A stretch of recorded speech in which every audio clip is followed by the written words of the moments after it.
ঢেউগুলো দেখে মনে হচ্ছে কি আমরা দীঘাতে আছি বা কোনো সমুদ্রের পাশে আছি। কেউ মা মনসা মন্দিরটা কিরকম অবস্থাতে রয়েছে, ওপরে ত্রিপালটা কত জোরে উড়ছে, মানে প্রচন্ড বাতাস। আর আমাদের বাড়ি থেকে নদী কিন্তু এক সময় অনেক দূরে ছিল। তো হ্যালো বন্ধুরা, কেমন আছো তোমরা? আশা করি ভালো আছো। আমি দেবব্রত মন্ডল আর তোমাদের সবাইকে স্বাগত আমার নতুন ভিডিওতে। আমি এখন আছি গঙ্গা নদীতে আর নৌকাতে বসে আছি। আর আজকের ভিডিওতে আমি তোমাদের দেখাবো কি প্রচন্ড বাতাস যখন নদীর ধারে বয় তখন নদীর রূপ কিরকম হয় আর নদীটা কিরকম দেখতে, সবকিছু দেখাবো আজকের এই ভিডিওতে। তো ভিডিওটা অবশ্যই তোমরা শেষ পর্যন্ত দেখতে থাকো। তো আমি এখন আছি নৌকাতে বসে, আর নৌকাটা রয়েছে নদীর কিনারাতে, আর নদীর ধারে প্রচন্ড বাতাস। আর আমি তোমাদের নদীর রূপটা দেখাচ্ছি বন্ধুরা। দেখো নদীতে কত বড় বড় ঢেউ আসছে বাতাসের জন্য, কারণ এখন নদীতে কিন্তু সেই রকম স্রোত নেই আর জলটাও বেশ কমে গেছে। এই ঢেউগুলো দেখতে পাচ্ছ, এই ঢেউগুলো হচ্ছে বাতাসের জন্য। আর এটাই হচ্ছে গঙ্গা নদী বন্ধুরা। আর এই নদীর পাশেই কিন্তু আমাদের বাড়ি। আর আমাদের বাড়ি থেকে নদী কিন্তু এক সময় অনেক দূরে ছিল, 5-10 বছর আগে অনেক দূরে ছিল এই নদীটা, মানে আমাদের হেঁটে যেতে অনেক সময় লাগতো।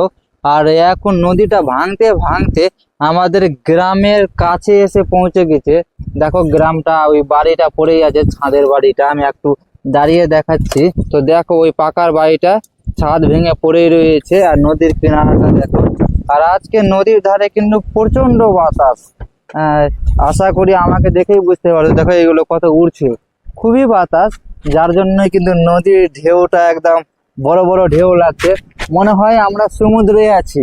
হ্যাঁ, ঢেউগুলো দেখে মনে হচ্ছে কি আমরা দীঘাতে আছি বা কোনো সমুদ্রের পাশে আছি, এত বড় বড় ঢেউ। আর নৌকাটাও দুলছে, দেখো নৌকাটাও দুলছে। আর এই হনুমানজির মানে এই পতাকাটা দেখে বুঝতে পারছো কিরকম বাতাস। হ্যাঁ, খুব বাতাস, আর সত্যি প্রকৃতিটা অসাধারণ। আর এইদিকে আমি তোমাদের একটু আর দেখাবো। দেখো ওইদিকে মা মনসা মন্দিরটা কিরকম অবস্থাতে রয়েছে। মা মনসা মন্দিরটার নিচে অর্ধেক মাটি সরে গেছে বন্ধুরা, আর কিছুটা মাটি আছে, যার জন্যই কিন্তু মা মনসা মন্দিরটা কিন্তু একটু থেমে আছে, আর খুবই অবস্থা খারাপ। আর দেখো মন্দিরটার ওপরে ত্রিপালটা কত জোরে উড়ছে, মানে প্রচন্ড বাতাস, আর হালকা পরিমাণে রৌদ্র হয়েছে। তো ঠান্ডাটা কিন্তু সেই লেভেলে, প্রচুর পরিমাণে ঠান্ডা নদীর ধারে। যারা নদীর ধারে বসবাস করছে তারা তো জানোই কি লেভেলের ঠান্ডা। আমি জ্যাকেট পরে আছি, সোয়েটার পরে আছি, তবুও কিন্তু ঠান্ডা লাগছে। তো যাই হোক, তোমাদের আমি এই সুন্দর দৃশ্যটা আমি তোমাদের সাথে শেয়ার করলাম। আর সত্যি একদম নদীর বড় বড় ঢেউটা বিশেষ করে আজকে আমি তোমাদের সামনে তুলে ধরলাম। আর ঢেউগুলো দেখো বন্ধুরা, সেই একদম লাগছে, মানে বড় বড় ঢেউ বাতাসের জন্য। দেখো আমি একটু কাছে করে দেখাচ্ছি, দেখো কত সুন্দর লাগছে, আর সত্যি দারুণ। আর ওই বাড়িটার পাশে যে জায়গাটি দেখছো, ওই জায়গাটি কিন্তু 4-5 দিন হলো ওই বাড়িটার ছাদের ওই কোণা থেকে ওই পর্যন্ত হঠাৎ কিন্তু ভেঙে পড়ে গেছিল। মোটামুটি 6-7 কাঠা জমি নদীতে তলিয়ে গেছিল। কি জন্য কেটেছে আমরা কিন্তু সঠিকটা এখনো জানি না। তো তারপরে কিন্তু এখন ভাঙানো হয়নি। আর আজকে কিন্তু সেই বাতাস। তো ওইদিকে বাড়ি ঘরগুলো দেখতে পাচ্ছ কত উঁচুতে রয়েছে, সেম কিন্তু এই দিকেও এত উঁচুতে মানুষজনের বাড়ি ঘর ছিল, কিন্তু ভাঙনের জন্য এই দিকের মানুষজনগুলো ভেঙে গেছে, মানে এখান থেকে চলে গেছে।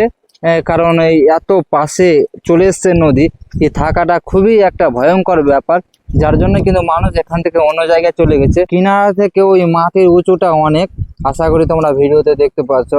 আর এত উঁচু জায়গা, সমস্ত জায়গা যখন ভাঙন শুরু হচ্ছে গঙ্গা নদীর, তো বড় বড় চাপ ধসে যাচ্ছে আর নদীর জলে মিশে যাচ্ছে।